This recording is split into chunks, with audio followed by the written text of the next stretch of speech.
Salut à tous, c'est Pang de la chaîne, bienvenue sur cette vidéo qui continue notre cheminement sur l'histoire de l'hypnose anglo-saxonne américaine en l'occurrence, au travers de l'ouvrage Through the Looking Glass de Roy Hunter, que vous pouvez trouver sur son site. Et je vous rappelle le pourquoi du comment. J'estime que, vu aujourd'hui notre format d'hypnose en France et plus généralement dans le monde anglo-saxon, on est énormément orienté par l'hypnose qui a été américaine, donc que ce soit ericksonien, hellmanien, même, je repensais à ça, tout ce qui est vie antérieure, hein, on a pu voir que notamment Aaron c'était pas chaud sur ce principe-là, mais on voit qu'il y a énormément d'influences, plutôt ouest. C'est dommage parce que on a eu aussi énormément d'experts russes, mais je pense que la guerre froide a fait que ça n'a pas fait qu'on ait des masses d'infos à ce sujet-là, et c'était très différent de ce que proposait l'hypnose anglo-saxonne. En tout cas, on continue un peu ce que Roy Hunter nous met en avant, et il y a vraiment des phases que j'aime bien. Là, en l'occurrence, il y a un nom que j'avais jamais entendu, qui s'appelle Joanne Brandon, qui pourrait bien être, c'est pas dit que c'est elle, hein, la première femme hypnotiseuse bien connue du XXe. Elle divertissait le public avec ses performances d'hypnose de scène. Bien que très peu d'informations subsistent aujourd'hui concernant son travail, elle a reçu le titre d'hypnotiseuse féminine remarquable des années 50. Ce qui est super triste, c'est que on se doute bien que l'histoire et les femmes, notamment dans l'hypnose, c'est pas gagné. J'avais commencé une série, mais j'ai vraiment du mal à avoir des retours. J'ai envoyé plusieurs mails à certaines grandes figures de l'hypnose féminine américaine, anglo-saxonne, pour avoir des feedbacks sur leur pratique en tant que femme dans l'hypnose. Et voir, au moment où elles se sont inscrites dans cette histoire de l'hypnose, comment c'était leur rapport à l'hypnose, comment la communauté les intégrait. On a eu Lee qui nous a dit qu'elle n'a jamais senti de malaise quelconque, etc. etc. Mais on voit bien que de Pauline, on a eu des infos grâce à Larry, donc la mère de Larry et la femme de Dave Hellman, était une super hypno. Mais là encore, on a très peu de choses sur elle si on ne demande pas directement à Larry. Et comme on peut voir là, Loan, on n'a pas d'infos spécifiques. Donc c'est un petit peu c'est un petit peu le problème qu'on a de façon générale avec l'hypnose féminine jusqu'à, à mon avis, le 20e siècle. 21e siècle, pardon. On passe à Sol Lewis.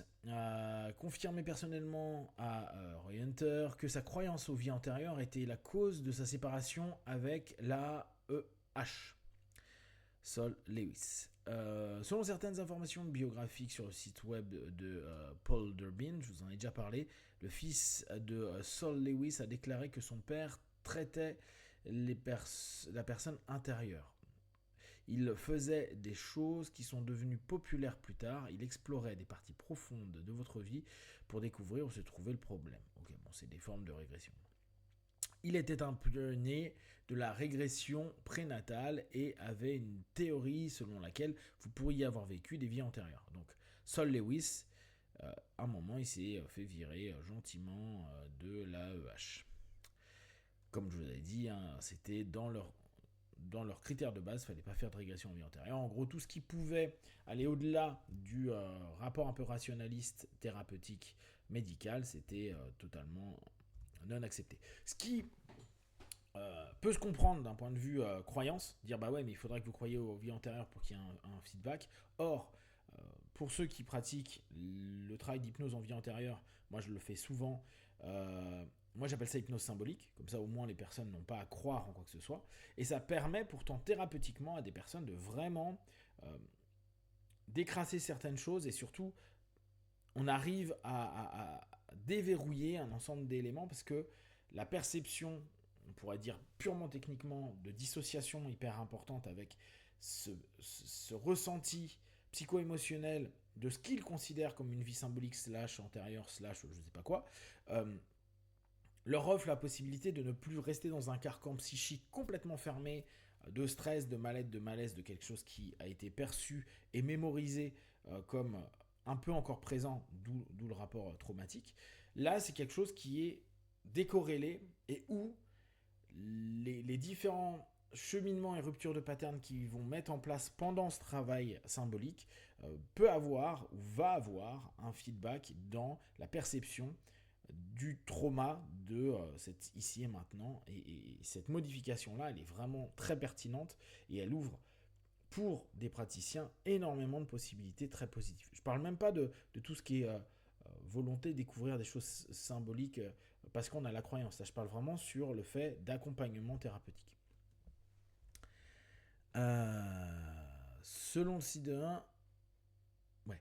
Le site de Dobbin poursuit en mentionnant que l'intérêt de Sol Lewis pour l'hypnose l'a conduit à la métaphysique, la parapsie et la perception extrasensorielle, qu'il a été cofondateur de la Michigan Metaphysical Society. Il est devenu un conférencier international sur le sujet et est apparu assez souvent dans des émissions radio-télé en parlant de métaphysique. La carrière de Sol Lewis s'est étendue sur toutes les décennies de la seconde moitié du siècle. Donc on a vraiment quelqu'un qui a eu un parcours dans l'hypnose qui l'a ouvert à beaucoup de choses, et ce travail sur les vies antérieures. Je crois qu'il y a un bouquin qu'il avait écrit, je ne sais plus lequel. Sol Lewis, est-ce que je vais le retrouver sur Amazon? Hop, Sol Lewis, est-ce que j'ai quelque chose? J'ai que dalle. Non, ça dit rien. Hypnosis, hop. Non, walou.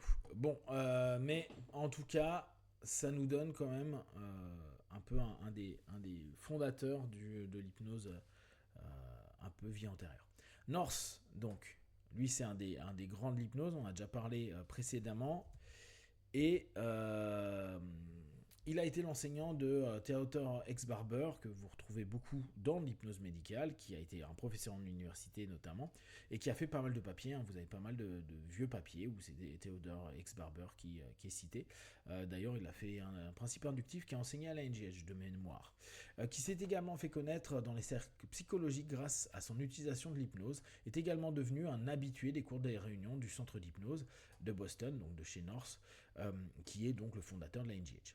Pendant ce temps-là, avec l'aide de Damon, donc, qui est un des cofondateurs de l'NGH, North a continué à donner des cours à Boston. Ils ont également donné des cours hebdomadaires au Carnegie Hall de New York. Ensemble, ils ont produit un cours d'hypnose à domicile en 10 leçons. Vous voyez que déjà, il y avait... parfois, on critique un peu la nouvelle ère de dire ouais, tout est digitalisé et tout. Là, on est dans les années 50 et on a déjà des personnes qui proposent des cours d'hypnose à domicile. Hein. Et c'est quand même les gars qui ont fondé la NGH. Au début des années 50, Dr. North a fait accepter l'hypnose dentaire par l'autorité médicale et dentaire de la région de Boston. Donc c'est le Massachusetts, ma mémoire est bonne. Durant la première année de la NGH, donc 50-51, plus de 90% des membres étaient des hypnotiseurs de scène et amateurs, c'est ce que je vous disais précédemment, et Aaron était sceptique quant à l'idée d'une organisation d'hypnotiseurs, pourtant lui il en a fait une ultérieurement. Il l'a qualifié d'idée stupide, bien qu'Aaron ait continué à écrire de nombreux articles dans le journal, donc le Journal of Hypnosis, qui est un vieux journal qu'on reçoit quand on est abonné encore à la NGH, ce qui a contribué à faire connaître son nom. Donc Aaron c'était pas chaud, mais Aaron on a utilisé à NGH son échelle notamment, donc il y avait des tensions, mais il y avait aussi des accords, des désaccords. C'est aussi le jeu, hein, et c'est normal qu'il y ait, quand il y a de la passion au travers d'une discipline, et en plus une façon de voir et de percevoir l'hypnose qui est différente chez tout le monde, je crois, chez beaucoup de personnes, même si on arrive à avoir des socles communs, il y a beaucoup de choses qui ne sont pas ok, c'est normal qu'il y ait ce type de tension.